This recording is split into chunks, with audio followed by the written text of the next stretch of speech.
Hi Kate, Fraser here, founder of Teachers Exchange. I thought it'd be quicker to go through your question and make a quick video.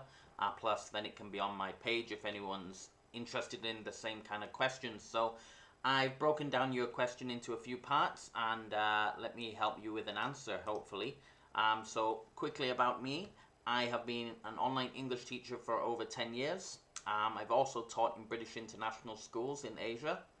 Um, so, yeah, that's a bit about me. Let's get to your question. So, your first question was basically, did you obtain a TEFL or a TESL in addition to your PGCE? Now, a TEFL and a TESL are basically the same thing.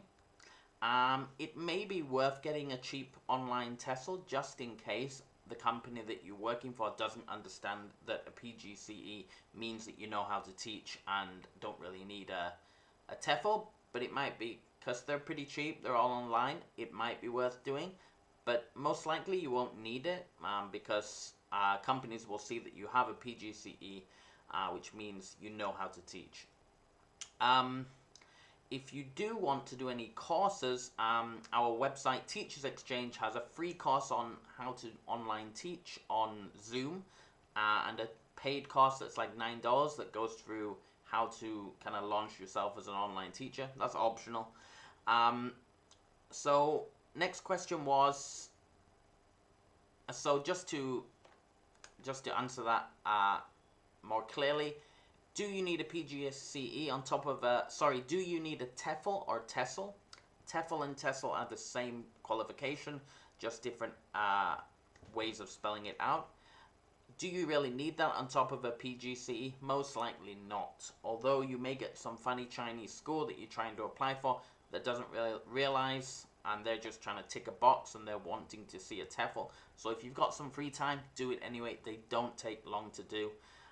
Especially the online ones. We have one on our website, $169, which is actually a very comprehensive course that also relates to the online teaching part. It's fully accredited by TEFL International and Paris College of International Education, which is a college in France, Paris. Question 2, is it necessary to get an additional qualification to teach children online? No, not really. Obviously, it's good to have experience doing it, but there's no other qualification you need. You just have to prove that you can do it, basically.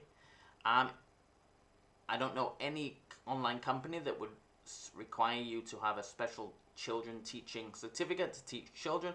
Some companies may ask you for background checks and police reports to show you haven't got any criminal record or you're on some kind of list. But other than that, no. Number 3 was kind of, is it realistic to transition from being a supply teacher to a fully online teacher, earning a substantial income by December? I'd say if you've never taught online before and you don't know how it all works and you kind of don't know the environment, that's probably quite a push. But because you are well qualified, you may be lucky and land a position with an online school that can give you 20 hours a week at $25 an hour and then you're ready to go. But in the current kind of marketplace of online teachers and companies, that's unlikely. It does take time to build up a student base. I always recommend my students to freelance, work for a company, and then also get on the profile companies like italki and Outschool, where you create your own profile, your own classes, and you set your own prices. You then pay a commission to the platforms. Lots of information about this on teachersexchange.com if you want more. I would say the transition, can take anywhere between 1 and 6 months. If you work really hard at it, and if you're qualified and you're a good teacher, and you do the right things and you market yourself well and you apply for lots of different companies, you find the companies that you like. I do recommend working for multiple companies and freelancing too on your own. As you expand, you might decide, I'm just going to stick with this company as they're reliable and they give me lots of hours, or I'm going to switch over to fully freelancing. That's your option, but getting started, I'd apply and work for multiple schools at the same time. and be flexible on the pay that you're willing to accept. Maybe when you're getting started, accept some pay that's a little bit lower, just to get that experience too.